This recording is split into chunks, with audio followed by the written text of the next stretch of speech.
اللهم لك الحمد كما ينبغي لجلال وجهك وعظيم سلطانك.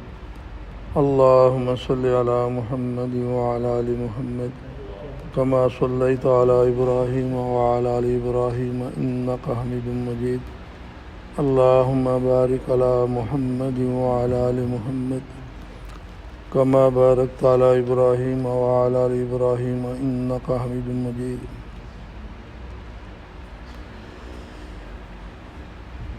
اللہ رب العزت نے اپنے محبوب کو قیامت تک کے آنے والے احوال جو ہیں ان کا علم عطا فرمایا.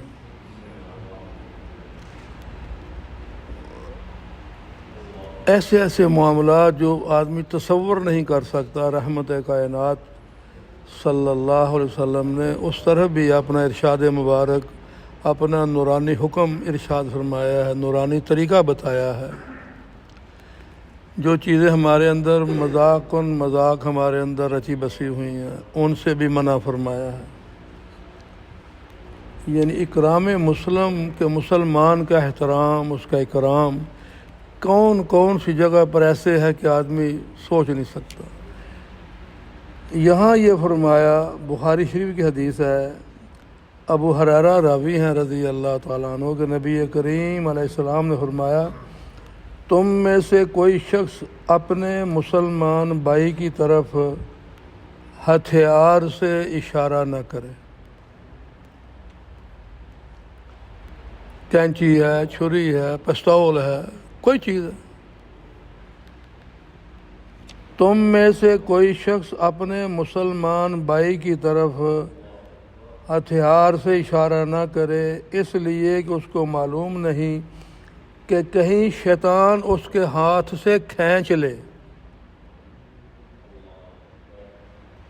اور وہ ہتھیار اشارے میں مسلمان بھائی کے جا لگے اور اس کی سزا میں وہ اشارہ کرنے والا جہنم میں جا گرے.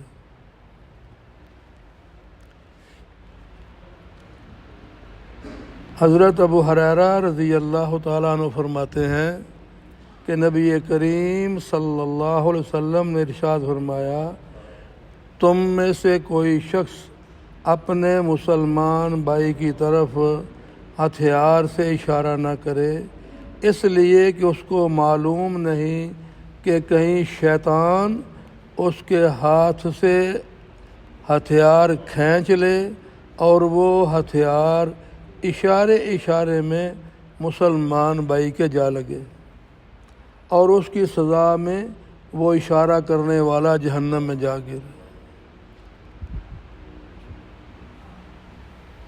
اگلی حدیث مبارکہ مسلم شریف کی ہے، اس میں بھی یہی حکم ہے.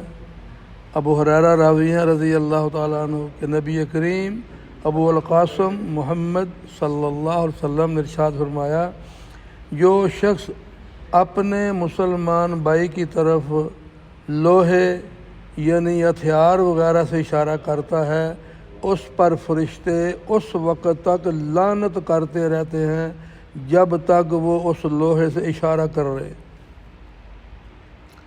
جب تک وہ اس لوہے سے اشارہ کرنے کو چھوڑ نہیں دیتا، اگرچہ وہ اس کا حقیقی بھائی ہی کیوں نہ ہو.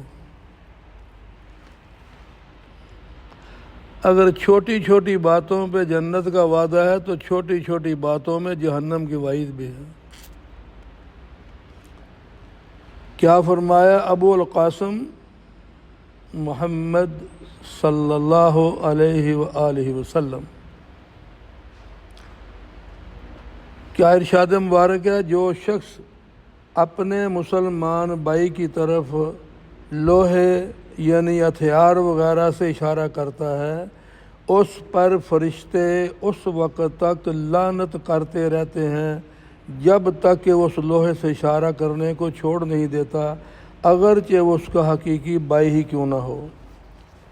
اب تشریح میں لکھتے ہیں کہ مطلب یہ ہے کہ اگر کوئی شخص اپنے حقیقی بھائی کی طرف لوہے سے اشارہ کرتا ہے تو اس کا مطلب یہ نہیں ہوتا کہ وہ اس کو قتل کرنے یا نقصان پہنچانے کا ارادہ رکھتا ہے، بلکہ اس کا تعلق مذاق سے ہی ہو سکتا ہے.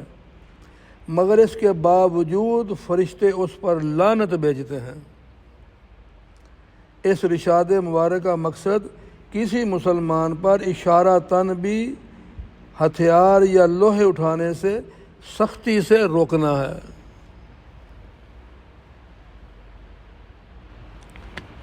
بھائی ہمیں اس سے کیا سبق ملے گا؟ اگر ایسا آج تک نہیں ہوا تو آئندہ ہم اس سے اپنے دل و دماغ اس بات کو بٹھا لیں کہ اللہ کے حبیب نے اس سے منع فرمایا۔ گھروں میں عام طور پر یہ ہوتا ہے کہ بڑی بہن، ماں، کوئی عورت جو ہے وہ چھری کے ساتھ کوئی سبزی کاٹ رہی ہے دائیں ہاتھ سے، اسی کے ساتھ بچے کو اشارہ کرتی ہے۔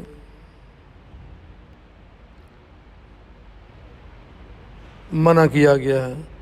ہتھیار سے مراد ہر وہ چیز جو دوسرے آدمی کے لیے نقصان ہو۔ چھری سے میرے یہاں استاد تھے جب میں پہلے فوٹوگرافی کا کام کرتا تھا، تو ایک ہی بیٹا تھا ان کا، ایسے جو قلم ہے نا، بال پوائنٹ جو ہے، ایسے کسی بچے نے کوئی اشارہ کیا، ایسے کچھ ہوا کہ آنکھ میں لگی، اس کی ایک آنکھ جو ہے بالکل وہ ضائع ہو گئی۔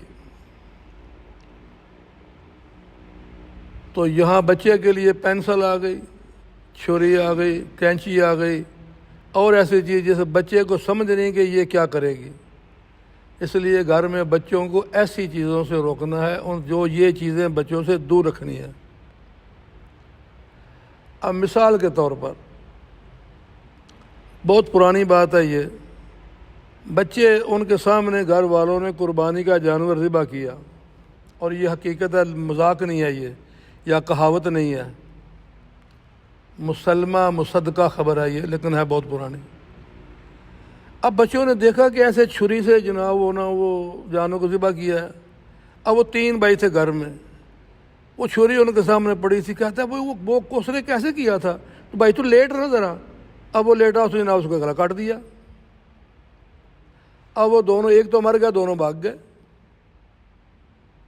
تو یہ قصور کس کا ہوا؟ ماں باپ کا۔ یعنی اللہ کے حبیب کا جو حکم مبارک ہے مخصوص ایک کام کے لیے نہیں ہے۔ آپ کو اللہ تعالیٰ نے جوامع کلمات عطا فرمائے تھے، چھوٹی بات تشریح بہت لمبی۔ تو یہاں حکم یہ ملا کہ گھروں میں بھی ایسی چیزیں جو نقصان دینے والی ہیں وہ بچوں کی پہنچ سے دور رکھنی چاہیے۔ جیسے ابھی کیا ہم نے پڑھا کہ وہ ہتھیار سے اشارہ کرتا ہے، کہیں ایسا نہ ہو کہ شیطان اس کے ہاتھ سے وہ ہتھیار کھینچ لے اور دوسرے پر چلا دے، حالانکہ اس کا مقصد قتل نہیں یا مذاق ہے۔ اور یہ کئی جگہ پر ایسے ہوا بھی ہے، دوستوں سے اشارہ کرتے، ریوالور چل گیا، گولی چل گئی، آدمی مر گیا۔ او بھائی وہی گل ہے، 100 گز لمحہ رسا سرے تے گنڈ۔ یہ سارا کچھ اس لیے ہے کہ ہم دین سے دور ہیں۔ بہت سارے ہمارے کام دیکھو نا، کبھی یہ خیال آتا ہے کہ یار بغیر ناغے کے طبیعت ٹھیک ہے نہیں ٹھیک ہے، چلا جاتا نہیں، دکان کھولتے ہیں، رات کو بند کر کے جاتے ہیں، لڑکھڑاتی ٹانگوں سے جاتے ہیں، جا کے پھر اتنا ٹائم ہم دیتے ہیں صرف پیٹ میں چند لقمے بھیجنے کے لیے، اور وہ لقمے جو پیٹ میں جا کے بدبو پخانہ کیا سے کیا بنے گا وہ۔ مگر ہمیشہ کی زندگی جو ہے، اب دنیا کے کھانے سے پخانہ بدبو، منہ سے ڈکار سے بدبو، اب جنت کا کھانا کھائے گا اور وہ پخانہ بھی نہیں ہے، پیشاب بھی نہیں ہے، اور جب وہ ڈکار آئے گی تو پوری جنتوں میں خوشبو پھیل جائے گی۔ کیا ہوا بھائی؟ ہمارے بھائی کا کھانا ہضم ہوا، سر سے لے کے پاؤں تک پسینہ آئے گا، کستوری زعفران بن جائے گا، خوشبوؤں کے حلے آئیں گے، دنیا کا کما کے محنت کر کے گوشت کھایا، کباب کھائے، مچھلی کھائی، جو کھایا اندر پخانہ ہی بنا ہے، اس کو کرتے ہوئے اپنے ہی ناک پر کپڑا رکھ لینا ہے، بڑی بو بھی آؤں جیڑی ہے۔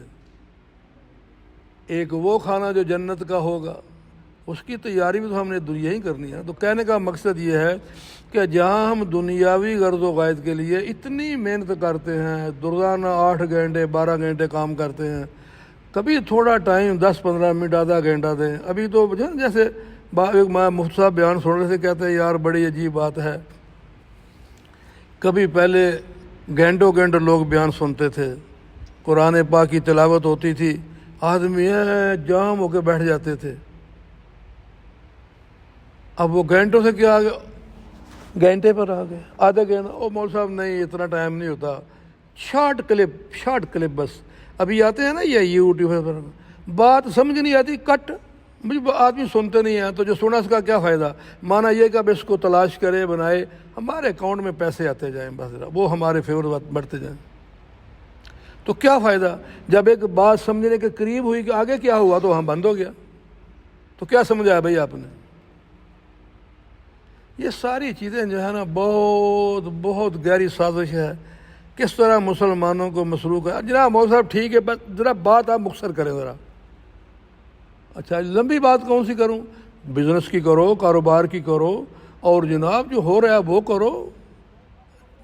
اللہ کے بندے، موت ہر چیز کا صفایا کر دے گی۔ میں تو سمجھا تھا کہ دنیا میں رہوں گا قائم، پر قبر میرا وطن تھا مجھے معلوم نہ تھا۔ میں تو سمجھا تھا کہ دنیا میں بنوں گا دلہا، پر کفن میری پوشاک تھا مجھے معلوم نہ تھا۔ جو اپنے کپڑے پہ مکھی نہیں بیٹھنے دیتے، داغ نہیں لگنے دیتے، قبر میں کیڑے کھا جائیں گے، اور کیڑے آئیں گے وہ ان کیڑوں کو بھی کھا جائیں گے۔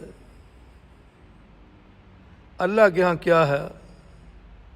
کوئی چیز نہیں، لا فرق بین عربی والعجمی الا بالتقوی، کسی عربی عجمی کوئی فرق نہیں، اللہ کے ہاں تقوی ہے۔ بلال حبشی کہاں کا؟ حبشہ کا رہنے والا، چھوٹا قد، کالا رنگ، منہ پر دانے داغ، اور مسجد نبی کا امام جب مؤذن بن گئے وہ کہ حضور معراج پر گئے ہیں تو قدموں کے چلنے کی آواز آ رہی ہے۔ جبریل یہ آواز کس بات کی ہے؟ میرے آقا یہ آپ کے بلال غلام بلال کی آواز ہے، چل زمین پر ہیں، 8 قدم آسمانوں پہ محسوس ہو رہی ہے۔ اور سکا جاجا ابو لہب جہنم رسید ہو گیا۔ اللہ کی کسی کے ساتھ کوئی دوستی نہیں ہے۔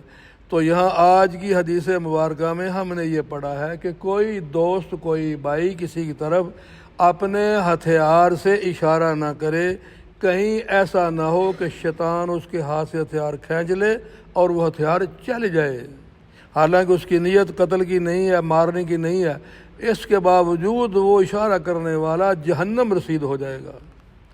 اور اگلی حدیث میں کیا پڑھا کہ جو ہتھیار سے اشارہ کرتا ہے، اب پستول ہو گیا، چھری ہو گئی، ہتھوڑا ہو گیا، جیسے نا آتے میں دسنا ذرا ہاتھ میں پھڑ کے نا لٹھ لوہے کی، ذرا سامنے آ ذرا تم، اب کیا ہے یہ؟ اس کو دکھا دیا، آ ذرا سامنے، اچھا تم جو کرنا کر رہا بھائی، غصہ شیطان نے دلا دیا نا۔ ابھی یہ کل پرسوں کی بات ہے نا، لاہور میں 30 روپے پر 2 بھائی قتل ہو گئے، سنا جی آپ نے؟